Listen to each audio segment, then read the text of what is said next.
Bonjour à tous, bienvenue pour cette première vidéo du fer à souder. Aujourd'hui, on va vous montrer comment vous allez pouvoir démonter votre vieille Game Boy originale pour pouvoir la nettoyer, la remonter et ensuite pouvoir la vendre à un meilleur prix que ce que vous auriez pu la vendre au départ. Donc, comme matériel, qu'est-ce qu'il vous faut? Une Game Boy, évidemment. Donc là, on peut voir le modèle original. Il y a même encore le protège pour le câble Link. Elle est relativement jaune. On verra ça dans une vidéo suivante, comment est-ce qu'on peut faire pour la déjaunir. Ensuite, l'élément de base, évidemment, c'est le fameux tournevis Tri-Wing. C'est un tournevis spécial un peu Nintendo, alors qu'il doit peut-être être utilisé ailleurs. Qu'est-ce qu'il a de différent? Contrairement à un tournevis cruciforme qui a une forme de plus, lui il a une forme, un peu le logo Mercedes en fait, voilà, le Tri-Wing. Donc c'est un tournevis spécifique qu'on utilise pour pouvoir ouvrir la console. Sans ça vous ne pouvez pas le faire. Et surtout ne tentez pas, vous allez casser les vis et donc ce sera plus possible ensuite d'ouvrir la Game Boy. Ensuite, une fois qu'on sera à l'intérieur, vous verrez, nous aurons besoin là par contre d'un tournevis cruciforme classique. Donc là moi j'ai mon petit kit que j'utilise pour un peu tout. Ensuite pour la partie nettoyage, il va falloir, moi j'utilise pour les parties tous les éléments plastiques extérieurs, les boutons et autres. Simplement c'est de l'eau chaude, du produit vaisselle et une bonne vieille brosse à dents pour tout nettoyer. Et pour la partie électronique, tout ce qui est circuit imprimé, des bons vieux petits cotons-tiges avec là quelque chose qu'on trouve un peu moins souvent, qu'il faudra, si vous en avez vraiment besoin, que vous cherchez sur internet, c'est dernier élément. J'aime bien avoir un tissu en microfibre, pareil, pour nettoyer tout ce qui est les écrans, les vitres, ce genre d'éléments, c'est particulièrement appréciable. Donc voilà, on va pouvoir y aller, on va entamer le démontage. Voilà, donc on a la Game Boy. La première étape, vous manipulez un objet, quel qu'il soit, il y a de l'électricité dedans. Première étape, avant toute chose, la sécurité, on enlève les piles. Comme ça, pas de prise de risque. On ouvre dans un compartiment et on garde ça. Le cache-pile. Et donc ensuite, comme vous pouvez le voir, on a 4 trous ici, plus 2 vis carrément apparentes directement. Ce sont les 6 vis qui maintiennent la coque extérieure, donc c'est tout simple, on va pouvoir les démonter.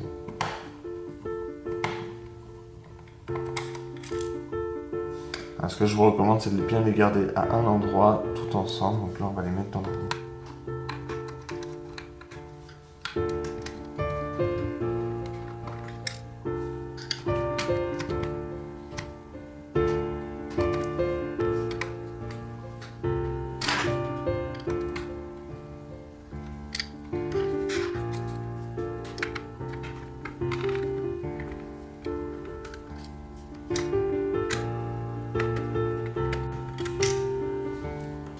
Voilà, donc là, attention,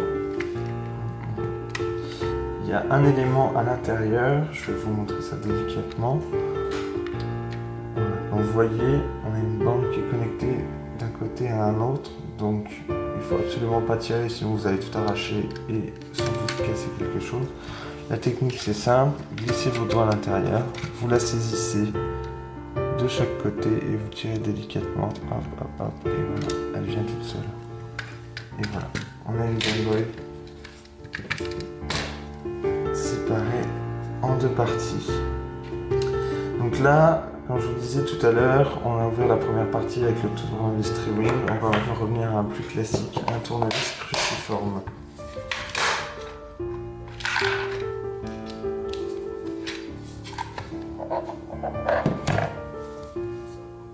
Hop, c'est parti. Donc là, il y a un certain nombre de vis, donc comme vous voyez c'est simple, elles sont repérées dans les cercles blancs. Au remontage vous verrez s'il y a un cercle blanc avec un cercle blanc qui est vide, c'est qu'il y a un problème. Donc là on pourrait les retrouver facilement avec les tournevis Tri-Wing, mais on va quand même les garder séparément pour s'y retrouver. C'est une bonne habitude à prendre si vous voulez démonter d'autres Game Boy, des DS ou n'importe quel élément électronique. À chaque fois que vous êtes sur une étape, les vis que vous démontez, vous les gardez dans une partie distincte du reste. notamment pour les DS ou ce genre d'éléments où il y a plusieurs modèles de vis et qu'il faut bien faire attention à ne pas les mélanger.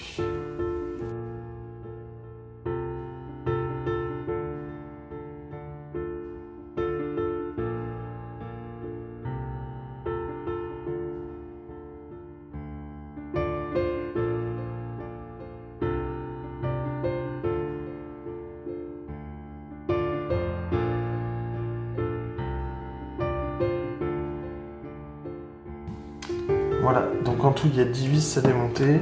Une fois que c'est fait, vous pouvez vous saisir tout doucement.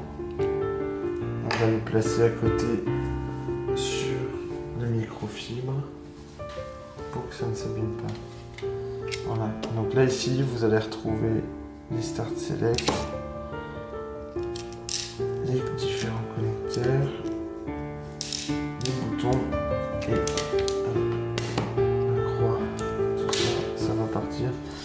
Comme vous voyez, ça reste relativement propre. Je pense que la console a dû être ouverte et nettoyée déjà à un point. On va quand même renettoyer parce qu'on ne sait pas qu'est-ce qu'elle a vécu depuis. Et donc là, ici, c'est beaucoup plus simple. Ça va aussi de côté pour le nettoyer. Il y a 2 vis ici. Hop, donc dans un autre compartiment, même si là, a priori, ce sont exactement les mêmes. Dans le doute, hop, et plus 2 vis sur le petit élément. Hop, ah, ce sont exactement les mêmes, donc vous pouvez les mettre ensemble, il n'y a pas de problème.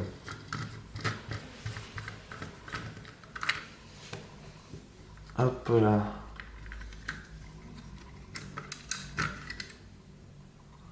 Voilà. Donc là tout vient ensemble. On fait attention, on place sur un microfilm. Hop. Donc là le bouton Power. Donc là vous avez ensuite le cache pour les jeux.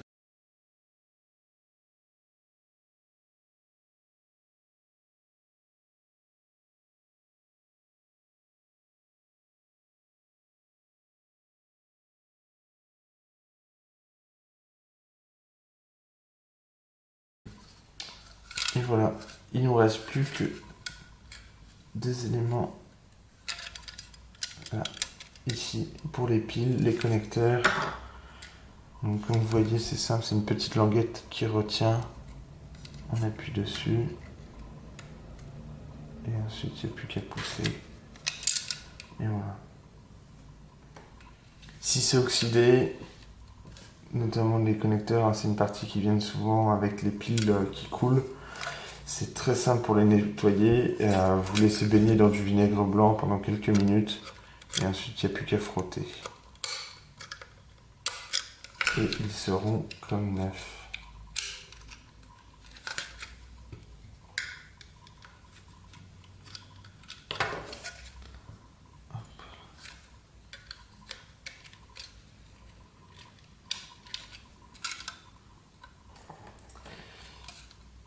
Et voilà, la Game Boy est entièrement démontée. On va passer au nettoyage.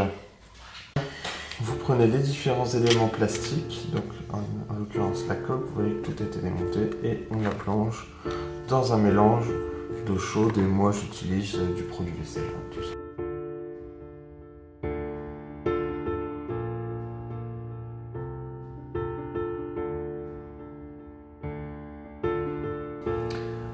Voilà, donc en attendant, pendant que les différents éléments baignent dans l'eau chaude, on va pouvoir nettoyer les circuits imprimés. Comment? C'est très simple. Donc comme je vous expliquais, le fameux isopropanol et des cotons-tiges. La partie la plus importante à nettoyer est ici, sur l'avant. C'est là où en fait viennent connecter les différents boutons quand on presse dessus. Avec le temps, il y a un dépôt qui se forme, qui peut faire que certains boutons ne marchent plus.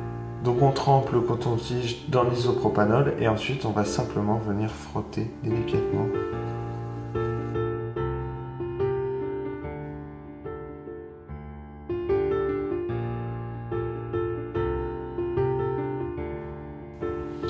Voilà, vous vous voyez, il y a un dépôt qui se forme avec le temps dessus. Vous pouvez aussi mettre un petit coup sur le speaker. Donc, délicatement, vous entendez là, ça fait un léger bruit plastique. Et effectivement, il faut faire attention à ne pas appuyer trop fort, sinon vous pouvez le percer. Sur l'autre circuit imprimé, donc là effectivement vous voyez le premier élément qu'on voit, c'est cette grande plaque de cuivre au centre. Donc vérifiez qu'il n'y a pas de corrosion dessus. La corrosion sur le cuivre, ça devient vert. Enfin, le dernier élément.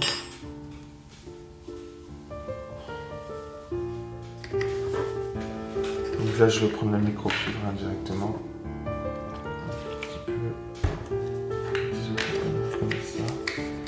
Et ensuite il est juste à venir nettoyer.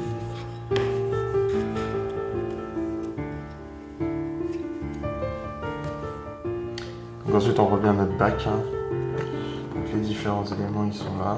Ils ont bien trempé. On va pouvoir les nettoyer.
De ces petites parties noires. C'est là en fait que se fait le contact avec le circuit imprimé. Et comme pour le circuit imprimé, un dépôt peut se former de ce côté-ci. Donc comment est-ce qu'on le nettoie? C'est tout simple. Vous prenez une feuille de papier. Vous appuyez dessus comme si vous appuyez sur le bouton. Et vous venez frotter. Et vous voyez, il y a un dépôt noir qui se marque. Et en fait, c'est le dépôt que vous êtes en train d'enlever et de passer sur le papier.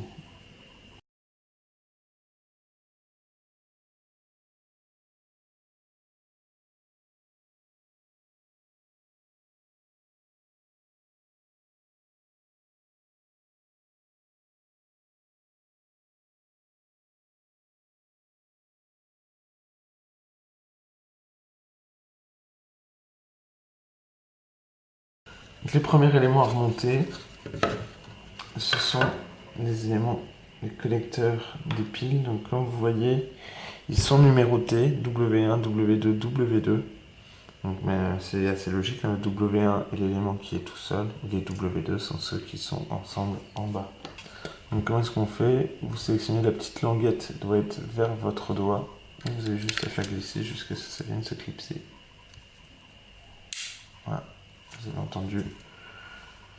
Pareil pour les W2, même logique, la languette vers le doigt.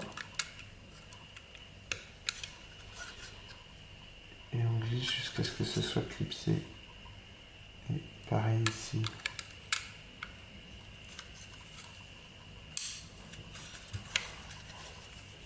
Donc on va pouvoir ensuite remonter le cache pour le jeu, comme ceci. Souvenez-vous, il y a 4 vis. Donc moi elles sont dans l'ordre de montage. Plus on va vers la gauche, plus on remonte tôt dans la vidéo. Donc ça c'est le dernier élément que j'ai enlevé. Donc ce sont les vis les plus à droite. Les vis à remonter, ici il n'y a rien à faire. Ce sont les 4 qu'on peut voir ici.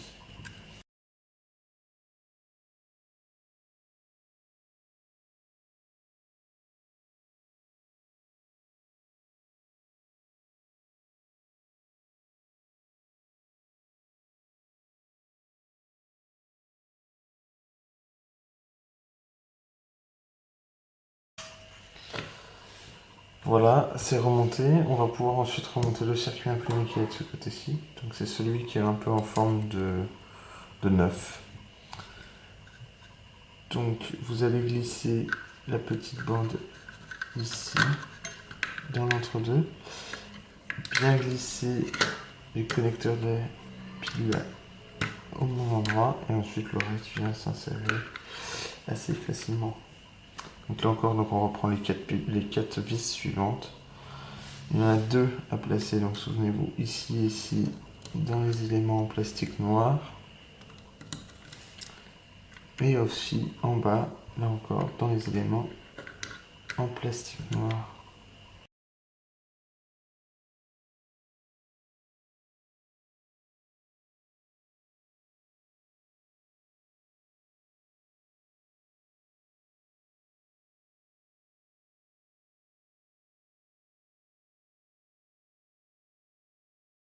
Alors, bien penser dans le remontage au bouton on-off. Donc j'ai réussi à le glisser sans avoir tout à redémonter, mais effectivement pensez-y avant de refixer les 4 vis. Ensuite de l'autre côté, donc il nous reste à remettre les boutons. Donc A et B sont... Il n'y a pas d'élément de distinction entre les deux. Juste à les glisser.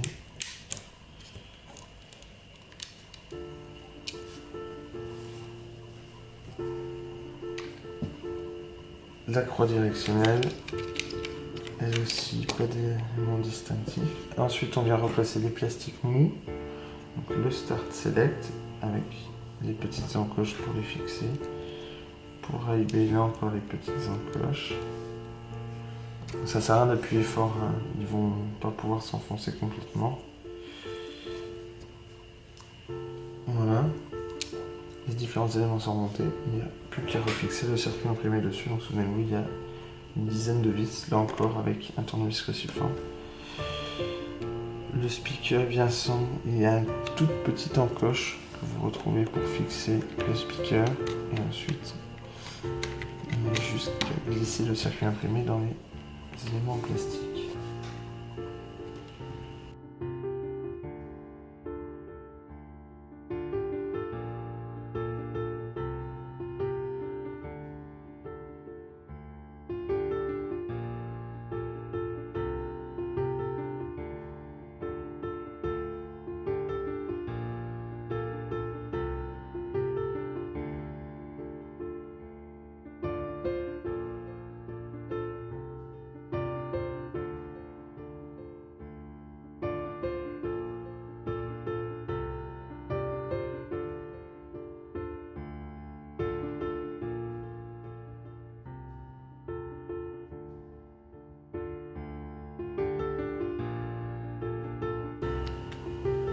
Voilà, le circuit imprimé avec l'écran est refixé. Il ne nous reste plus qu'à refermer la console. Donc il faut reglisser le connecteur de l'écran. Pour ceci, vous le prenez entre votre pouce et votre index de chaque côté et vous allez le glisser et appuyer avec les pouces. Hop. C'est léger, il n'y a pas besoin d'enfoncer complètement. C'est normal qu'il y ait une bande qui dépasse, il est connecté complètement. On referme la console.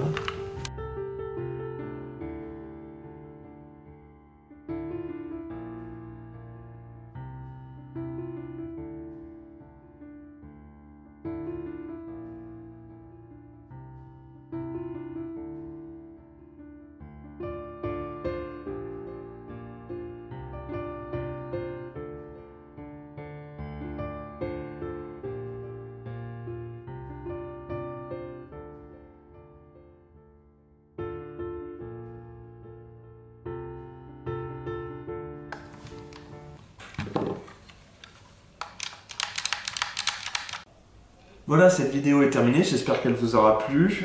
Vous savez désormais comment est-ce qu'on peut démonter et nettoyer une Game Boy originale.